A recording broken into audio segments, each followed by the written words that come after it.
Բարև հարգելի հեռուստադիտող։ Ողջունում եմ բոլոր նրանց, ովքեր որոշել են այս ուշ երեկոն անցկացնել ավտոդրայվի հետ։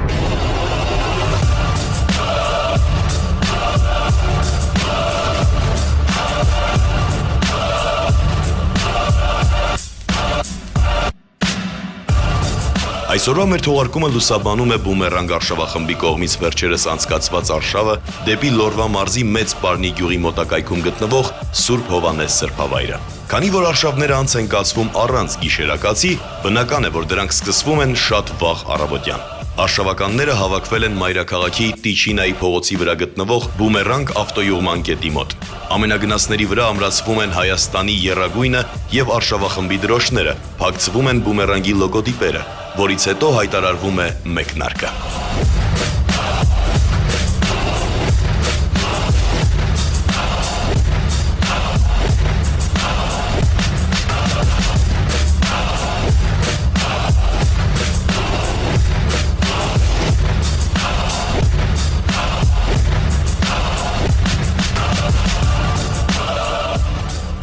Ավտոշարասյունը, որի մեջ մտնում են տարբեր երկրների արտադրության արտաճանապարհայիններ, ճանապարհ է ընկնում առավոտյան ժամը 6-ին։ Այս անգամ արշավին մասնակցում է 10 ավտոմեքենա, որոնցից 9 մեկնարկում է Երևանից, մեկն էլ Շարասյանը կմիանա Սպիտակ քաղաքում։ Բումերանգի այս արշավը շատ հագեցած է։ Արշավախմբին են միացել 2 մեքենա Կարեն Միկոյանի եւ Վարազդատ Հովակիմյանի գլխավորությամբ։ Բացի այդ, այս արշավը մի կարևոր առաքելություն ունի։ Սուրբ Հովհաննես մատուռի մոտակայքում պետք է տեղադրվի հուշաքար՝ Բումերանգ արշավախմբի լավ բարեկամ Հովհաննես Գևորգյանի սեփական ձեռքի գործը։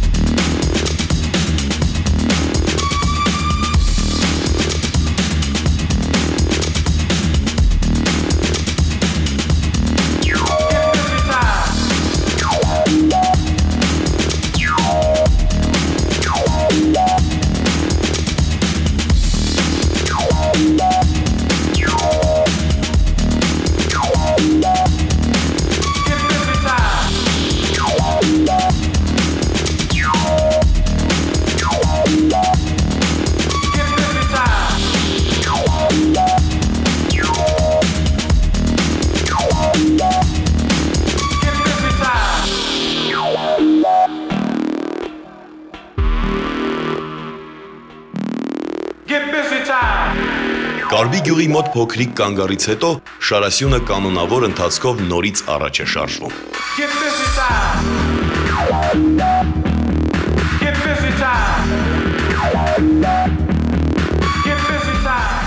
Հանրապետական նշանակության այս ճանապարհն անցնում է Արագածոտնի մարզով։ Հորիզոնում երևում է Արայի լեռը։ Ըստ ավանդության, հենց այս լեռան ստորոտին է տեղի ունեցել հայոց արքա Արա Գեղեցիկի եւ Ասորեստանի Շամիրամ Թագուհու բանակների միջև ճակատամարտը։ Ավանդազրույցը պատմում է, որ Արային սիրահարված Շամիրամը գալիս է Հայաստան բռնի տիրանալու նրա սրտին, սակայն Արան հավատարիմ է մնում իր կնոջը՝ Նուարդին, մարտնչում է ասորական Թագուհու դեմ եւ զոհվում ճակատամարտում։ Շամիրամն էլ փորձում է վերակենդանացնել Արային արալեզների օգնությամբ, սակայն ապարդյուն։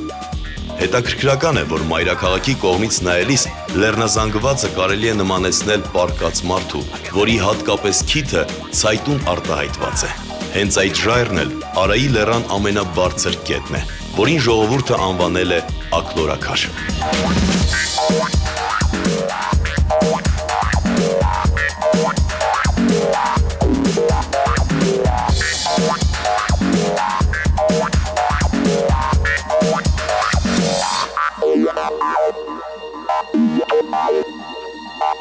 I guess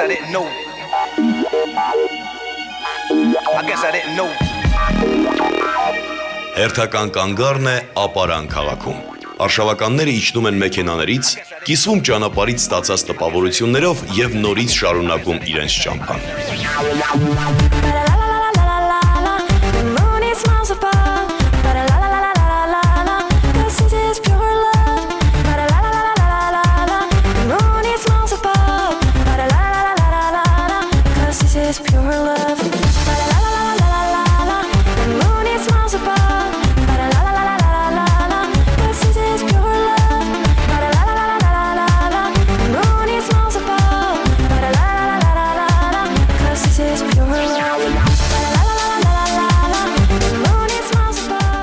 Հայաստանի լեռնաշխարհը հիրավի շատ առանձնահատուկ է։ Լերկ ժայռերը, լեռների անտառապատ ստորոտների հետ հետաքրքիր հակադրություն են ստեղծում։ Առջևում ապարանի ոլորաններն են, որոնք մեր արշավականներին տեղափոխում են լեռան հակառակ կողմը։ Լորվա լեռները հետաքրքիր զգացումներ են առաջացնում մարդու հոգում։ Ակամայից տեղափոխվում ես հայոց մեծ բանաստեղծ Հովհաննես Թումանյանի նկարագրած բնաշխարհը։ Այն լոռու ձորն է, ուր հանդիպակաց, ժայռերը խորունկ, նոթերը կիտած։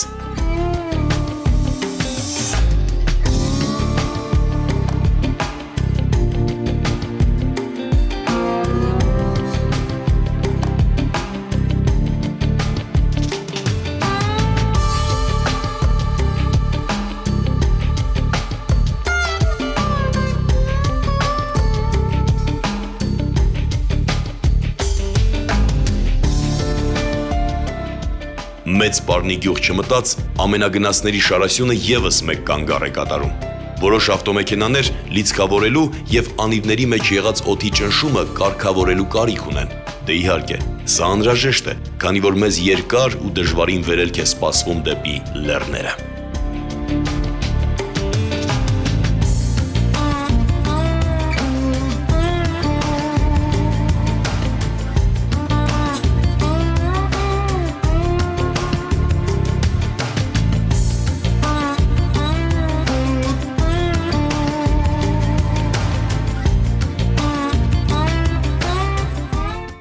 Ահա եւ այն հուշաքարը, որ Հովհաննես Գևորգյանը հեղինակել է ի պատիվ Սուրբ Հովհաննեսի։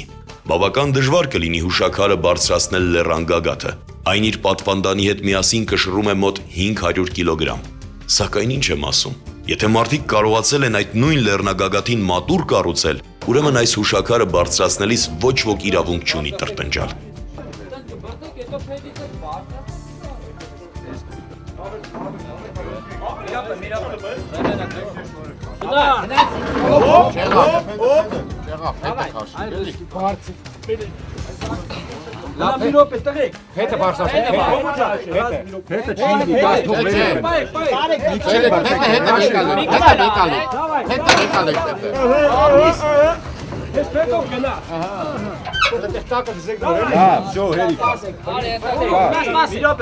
Լավ է, տղեկ, սպասի։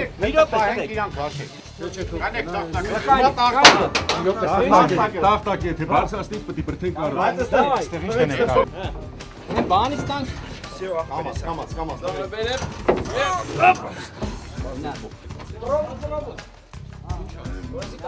Վերջապես հուշաքարը բարձրացվում է բեռնատարի թափքին եւ Շարասյունը շարունակում է ճանապարհը։ Իդեպ, արդեն Շարասյանն է միացել նաեւ հուշաքարի հեղինակը Հովհաննես Գևորգյանը։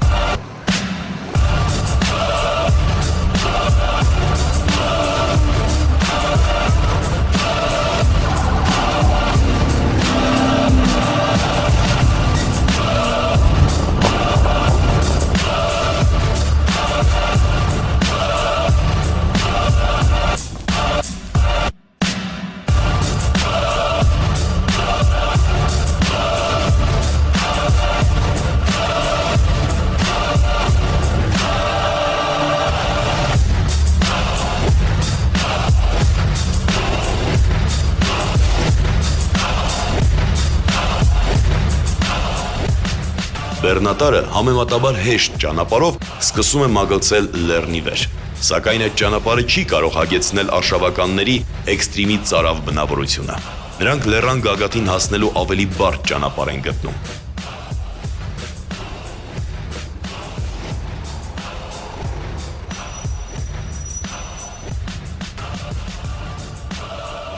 Լեռնալանջի համեմատաբար հարթ ճանապարհից հետո սկսվում է կտրուկ վերելքը։ Երևում է, որ այստեղ բավական հաճախ են մեքենաներ երթևեկում։ Այդ են վկայում անվադողերի հետքերը։ Սակայն վերելքը անկանխատեսելի շատ վտանգներ կարող է պարունակել իր մեջ։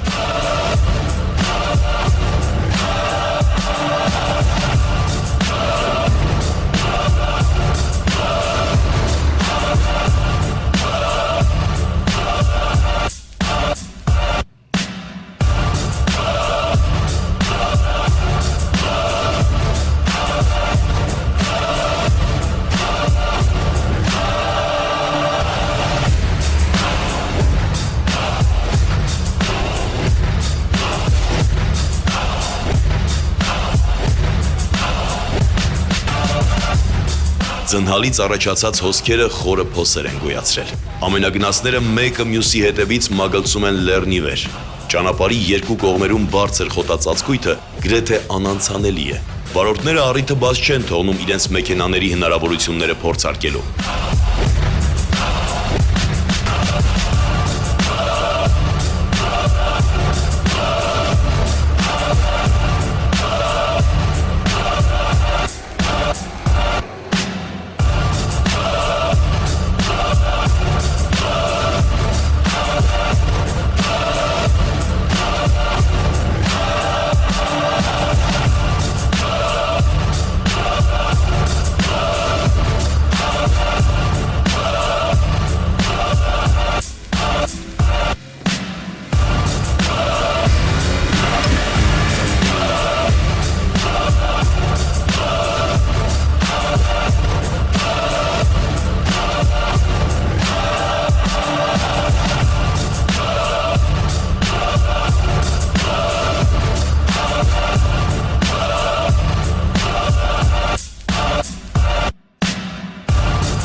Վերջապես ամենագնացները հասնում են լեռան գագաթին, որտեղից հիասքանչ տեսարան է բացվում շրջակա բնակավայրերի վրա։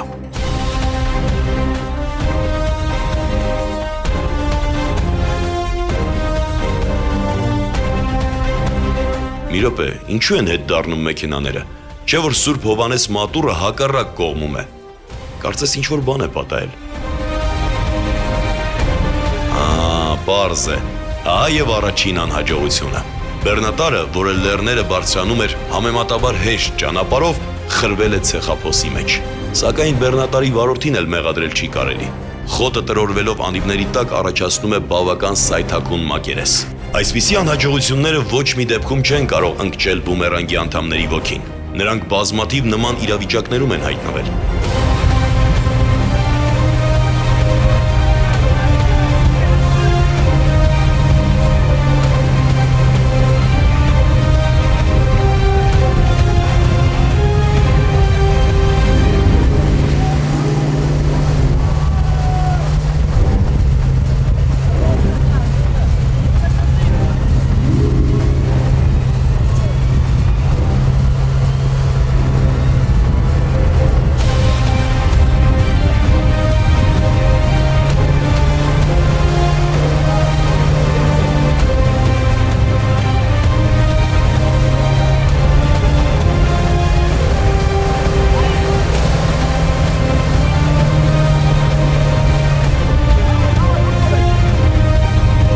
Բավական մեծ ջանքերի շնորհիվ բեռնատարը դուրս են բերում ծուղակից։ Դե իհարկե, թիմային գործողությունները միշտ էլ լավ արդյունք են տալիս։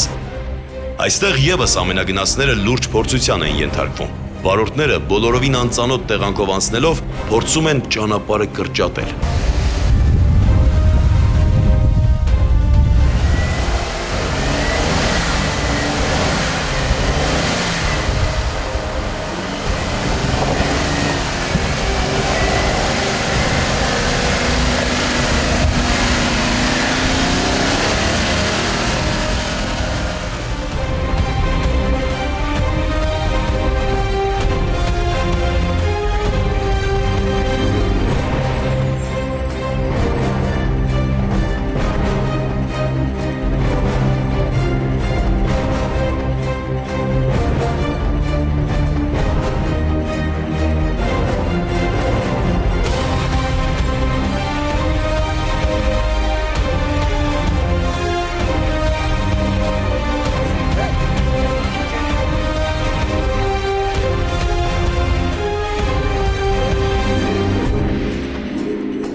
Ահա Սուրբ Հովանես մատուռը, որը սրբատեղի է ողջ տարածաշրջանի ազգաբնակչության համար։ Այստեղ գրեթե միշտ մարդաշատ է։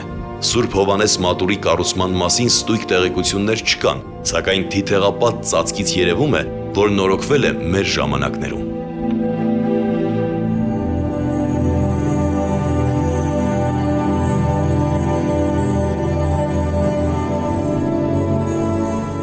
Բակում բազմաթիվ խաչքարեր կան, որոնք նվիրաբերել են տարբեր բարերարներ։ Նրանց շարքում կարելի է կարդալ տարբեր ազգանուններ՝ Ծառուկյան, Ղուկասյան, Գևորգյան ու ելի շատ ազգանուններ։ Հենց այստեղ էլ պետք է տեղադրվի հուշաքարը։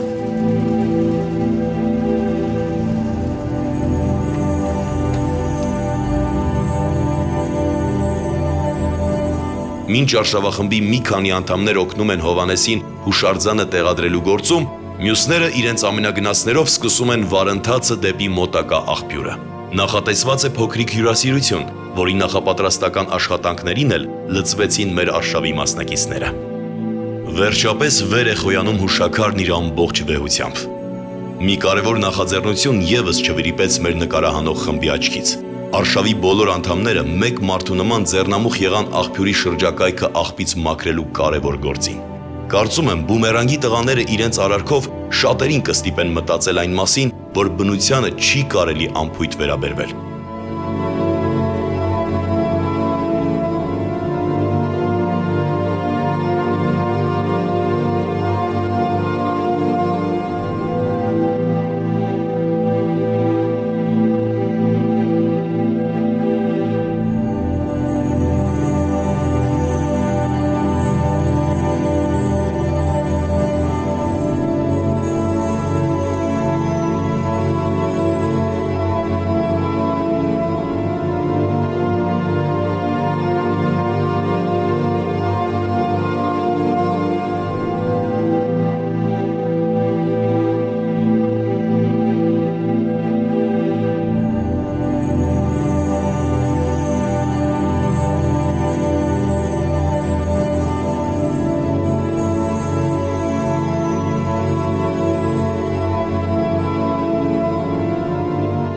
Այս հոգնատան ջորվանից հետո մեզ վերադարձի դեռ երկար ճանապարհ է սպասվում։ Սակայն մեր եթերաժամանակը հնարավորություն չի տալիս այդ ճանապարհը լուսաբանել։ Կարծում եմ դրա կարիքը չկա էլ։ Միայն ասեմ, որ այս անգամ ևս արշավախումբը բարեհաջող վերադարձավ Երևան։